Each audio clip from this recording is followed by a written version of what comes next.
Então esse vídeo aqui é o terceiro vídeo falando sobre as lições de Mises. Ele é para tratar justamente sobre a terceira lição, que é o intervencionismo.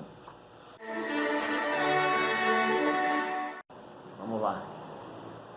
Mises, primeiramente nesse capítulo, ele fala qual é a função do Estado. Para o Mises, a função do Estado é garantir o funcionamento harmônico da economia e proteger os cidadãos, garantir a segurança.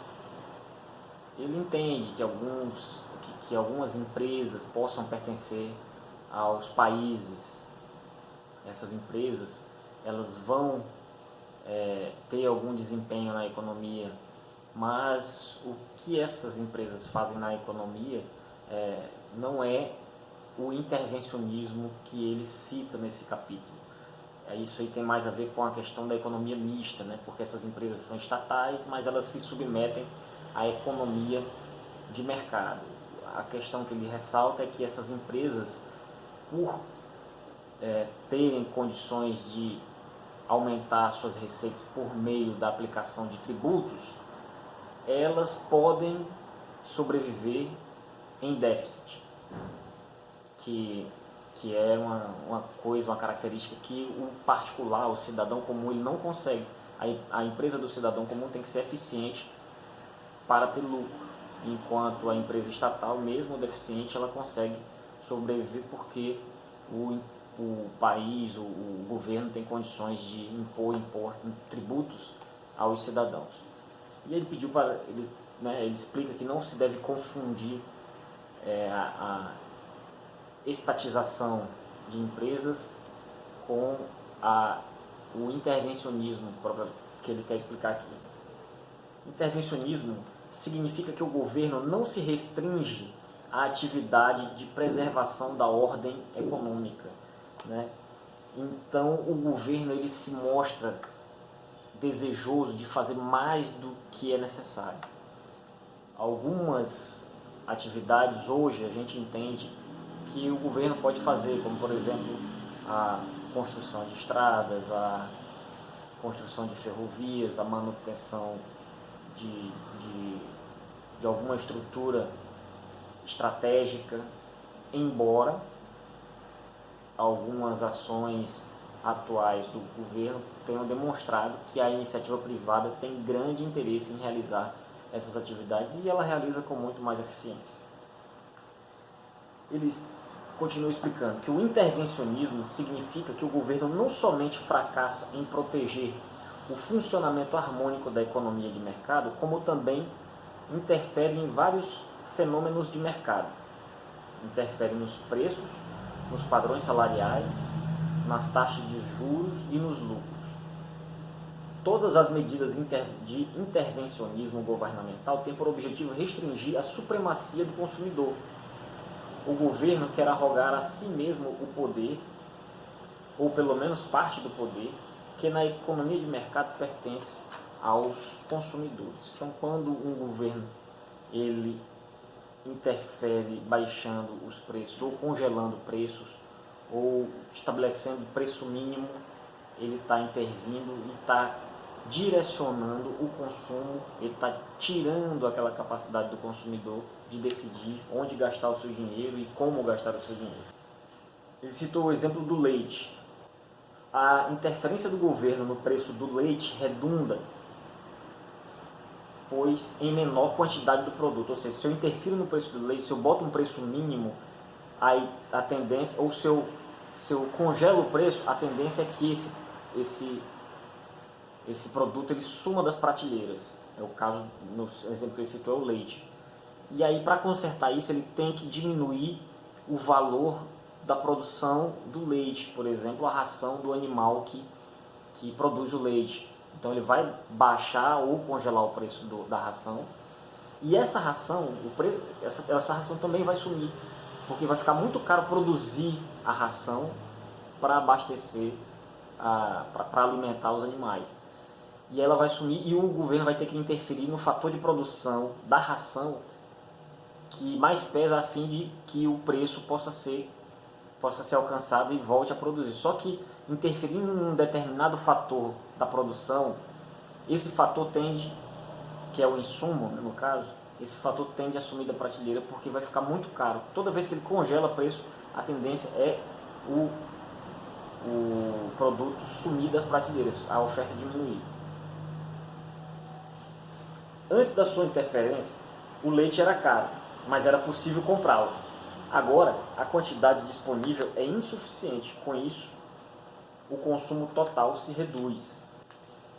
Pois bem, o mesmo controle que impusemos ao leite, vamos agora impor à ração. E aí acontece a mesma coisa. A ração sai da prateleira. Aí ele fala aqui um pouco sobre as intervenções no período da guerra. Durante a guerra, os estados eles intervêm mais na economia a fim de direcionar o esforço dos países para a produção dos meios necessários à guerra. E ele disse que a Alemanha e a Inglaterra eram tão intervencionistas, quase na mesma escala. A Inglaterra um pouco menos, porque conseguiu reverter, mas a Alemanha já tinha passado para um ponto que não conseguiu mais reverter. Na Alemanha de Hitler havia um sistema de socialismo que só diferia do sistema russo na medida em que ainda eram mantidas a terminologia e os rótulos do sistema de livre economia. Ou seja, era um socialismo, mas eles chamavam o dono da empresa, não era mais dono, era só gerente de um corpo de ministros lá da Alemanha, que emanavam todas as ordens para todas as empresas. O que produzir, em que quantidade, onde comprar matérias-primas, quanto pagar por elas, a quem vender os produtos e a que preço. Então a economia da Alemanha estava totalmente controlada pela burocracia alemã. O socialismo de guerra já estatizara praticamente todo o sistema. Ele está falando aqui também da Grã-Bretanha, como eu falei. E aí ele cita por último o controle de aluguel. Quando o governo interfere no controle de aluguel, ele congela o preço dos aluguéis, as pessoas não querem mais alugar. E aí cria-se um déficit habitacional, porque quem tem casa não vai querer alugar por um preço muito baixo, e quem já está alugando não vai querer sair, e isso gera um problema, né? Então sempre que interfere no mercado,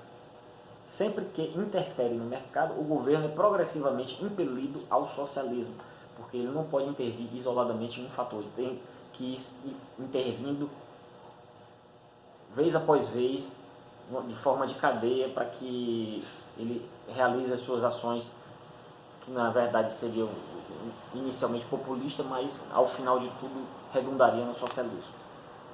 E aí ele pergunta, existe uma terceira via intermediária? Bom, ele fala aqui, a ideia de que existe entre o socialismo e o capitalismo um terceiro sistema, o qual, sendo aqui distante do socialismo e do capitalismo, conservaria as vantagens e evitaria as desvantagens de um e de outro, é puro contrassenso.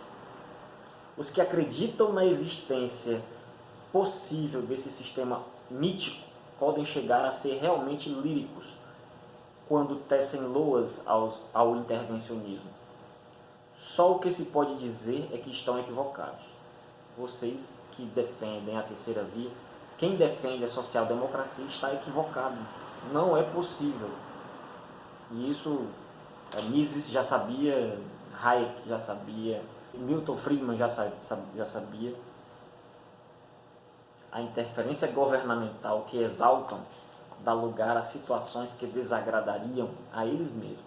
E aí eles falam que algumas situações intervencionistas, algumas leis que são criadas, o protecionismo, por exemplo, o isolacionismo, ele faz com que o governo procure dar uma solução ao problema.